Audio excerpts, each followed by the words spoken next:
Mazda is synonymous with two things, the rotary engine and sports cars. And we've brought 3 generations of them here to test today.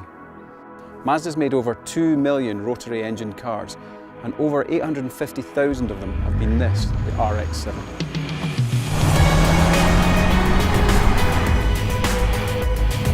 Mazda's famous for making rotary engine cars. This one, the FB, the original RX-7, sold in huge numbers.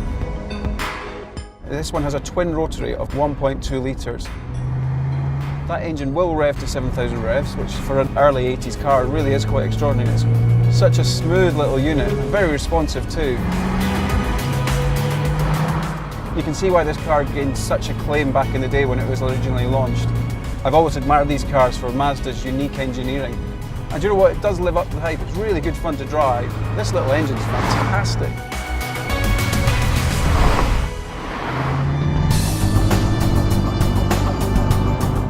This is the FC car. The second series of car was available as a coupe and a convertible. So this car is around 200 to 300 kilos heavier than the original car. Now, to counteract that, the twin rotor engine is now 1.3 litres in capacity, and in this one it's got a turbocharger, which means it's got 205 horsepower. The 80s was a generation where you couldn't buy sunglasses without turbo written on the side of them, so it's very fitting that it's on this car. Adding a turbocharger really transforms it into something that feels genuinely brisk today.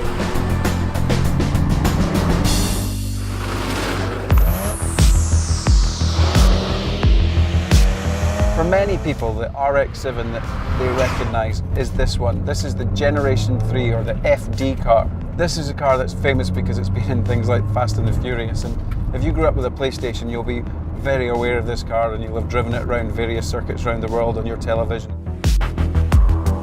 It's a 1.3 dual rotor, so there's 2 turbos in this car.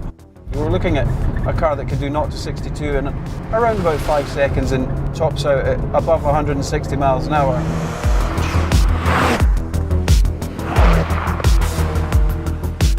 It's quite eye-opening how impressive the performance is. It just looks wonderful. It's a real privilege to drive.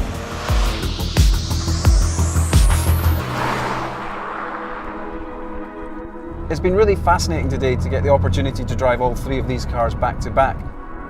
Mazda's always been a company that's very much defined by its engineering, and these 3 cars demonstrate that beautifully.